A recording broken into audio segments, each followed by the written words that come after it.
Hey guys, thanks for joining me for my video and really appreciate you listening in.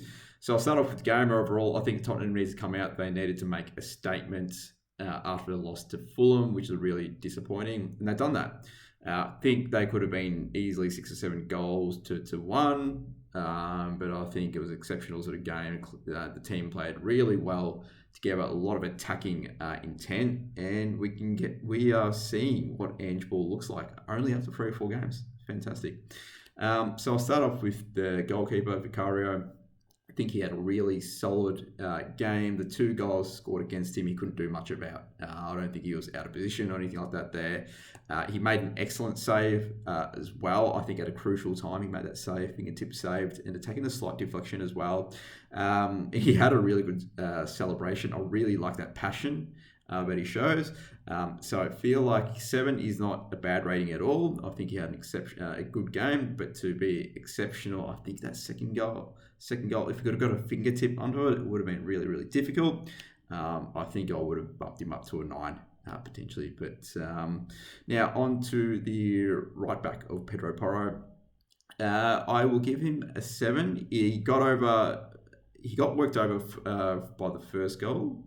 By Calicio, and I reckon he could have done more for the last goal as well. I think he was slightly out of position. He set up the first goal and the 5th goal with a lovely pass to Son, and I think I think he had a couple of shots at goal as well. I don't think he's the best striker from outside the box, but really loving that drive. I just think defensively at times he can have those lapses, but I think 7 is a fair result. Van der Ven, positioning, I thought his positioning for the first goal, I don't think he could have done much more. He had to sort of track back quickly. I remember in the first half he was beaten at one stage, but he tracked back really fast to recover. I think he's one of the quicker defenders in the Premier League, and I saw throughout the game as well. He provided plenty of drive, sort of going up front. And I think the second, and I believe the second goal as well, he tried to put a block in, he just sort of missed out. And I think he was unlucky to sort of get that there, but I think he's been a really standout performer. So a solid 8 out of 10. I think Kudu Moro as well. Tossing up between a 7 and 8, I thought I'd give it an 8. I just think that strike that he had at the end of the first half, that came at a really crucial time as well. And, it was a strike that, Harry Kane would have been proud of there. And I also think, the first goal, if he wasn't slightly out of position for that, he could have avoided that there. But I just think that strike, exceptional, came at a key point, a solid 8. And on the left back side, Udogie, I think this game was really a battle of the winners, the wingers. That is where it was won today. I think initially at the start of the game, the first half an hour, Burnley really shut us down in the first half an hour by just clogging up midfield. I really cut down Basoma and Sarr. So I think Udogie, when he started inverting more towards the game, he started cutting back a little bit more and still made his runs throughout the left-hand side.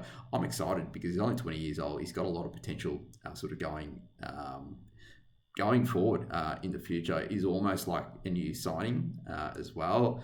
And I'm going to give him a solid 9. I think he played really well, plenty of drive, and he came back as well. I think defensively, I don't think he really put a foot wrong. I didn't see him out of position or anything like that. So really good result there. I hope to continue it forward. I'll give Maddison as well a good 9. That was a cracking last goal. With the last, involved in the second goal. It was the last second cutback that he sort of made in the box to Kulusevski. I think it was also a little bit fortuitous as well, but I think when he gets a ball, something's going to happen with it. He's just a creator of opportunities. He scored a lovely goal just he had plenty of open space there. So I really like him. I think he's been definitely the summer signing for Spurs this year, and I think if you sort of look back at what we paid for him, I think that's an absolute sort of bargain there. So really impressed, and I just hope that he doesn't get injured, because I keep saying he just attracts a lot of fouls, and it's just my only concern, but that's not his fault there. And on the other midfielder is Basuma. I'm going to give him a 7 this game. Still a decent score. I think the first half an hour, he didn't, again, really do as much. I think he was closed down really quickly, which shut down a lot of opportunities as well. As Burnley, I don't know why they'd done this. They switched to a back 5 at the start of the second half. That allowed Basuma and Saab to have more space in the midfield. And Basuma is not a person that you want to give space in the midfield. I think, taking a step back, I think the reason why Burnley they played a back 5 for those wing backs to sort of push forward to put pressure on Udogie and Kulusevski as well, to sort of push them back in the heart. It didn't really sort of work, so that worked out in Basuma's sort of benefit. You'll notice that I think around that half an hour mark, he actually played a ball out.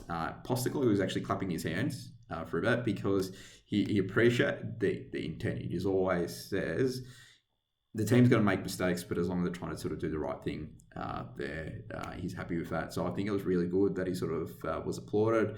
And I think he was definitely working himself more in the second half of the game. He had a couple of shots. I think that's one area he really sort of needs to work out. I think just in that final sort of third at times, just his ability to take a shot and goal, or just that final little touch there can sort of let him down a little bit. But I think a good solid game, a 7. I'm going to give Sarr a 6. Yes, that might sound low. I think he had a relatively quiet game the first half an hour or so, similar to Basuma. He did look lively, driven forward, looked a little bit lethargic when I thought he got sobbed off as well, but plenty of potential. And for such a young player as well, I just think if he can just hold that composure on the ball a little bit more, I expect to see great things from him going forward. As well. I think when Bentancur comes back as well, I don't think it'll be an automatic starter. I think it's great to have that position where you got 2 players that can really sort of push each other there. I think that's the ideal scenario to have. Kulu, I think I'll give him a 7. I think it was just an overall industrious effort. He had to track back a lot, especially when Burnley switched to a back 5, and he was playing with Porro, who likes to sort of really get up there, really invert at times as well. He's not the fastest guy. I think Johnson will be slotted in. That's I think Kulusevski needs to be wary when Johnson sort of comes in, because he just doesn't have that pace. Does he create as many opportunities as Solomon did? The answer is no. But I have a feeling, I just haven't seen a lot from him this year so far. But has he had bad games? I wouldn't say so.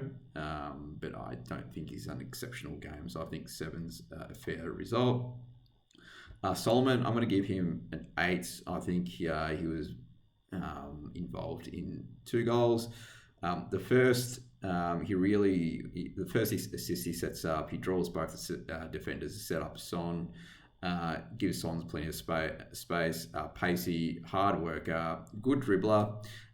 Is he the best one-on-one sort of winger? I don't think so, but I loved seeing him in this game where he's given basically another chance. I think he made the most of it. I don't think he would have done much more from that. I think I like the way he sort of draws defenders towards the outside. He doesn't draw as many fouls compared to Maddison type of player there as well. But again, for Son, for the 4th goal of the match, he sets up Son again. He draws the defenders on the outside, which I don't think Kulu does enough there. So good solid 8. I wouldn't be surprised if he starts next week as well. And Son, I was tempted to give him a 9.5, but because I think he missed, he he could have easily scored 5. He scored 3. So I'm going to give him a 10. Brilliant first goal with a chip. Just showed the skill to sort of, and composure in front of goal, which is what we've been lacking. To be able to sort of do it, I think it was been awesome as well. The second goal he puts away inside the box. The keeper had no chance. And his third goal beats the last line. I think it was a pass from Porro, and just had a really clinical finish there. So exceptional game, really good lead up on the pitch there, and excited to see. And just with the subs there, I've all given them a 6. I don't think either of them done badly per se. Did either of them create many opportunities? The answer is no. I think Højbjerg, he provided some composure in the midfield. He went down in the box, but VAR was inclusive, didn't find anything there. Got the job done, and I'd say the same thing with others. I think when Richie sort of came on there, I'm curious as to see if he got dropped because he had a knock in the last game, or it was just some issue with his form. He drawed a couple of fouls. He is pacey, but I think if Richie was playing up where Son was today as a centre forward, we wouldn't have scored as many goals. So I think, I don't know what role he's going to play for the rest of the season, if he's going to be an automatic starter or not. So I'll be curious to see how we sort of line up in the next game. So that's my ratings guide. And thanks very much for your time, guys. So if you can just give me a like, and if you want to put a comment on the comment box below, that would be fantastic. And I'll catch you in the next game.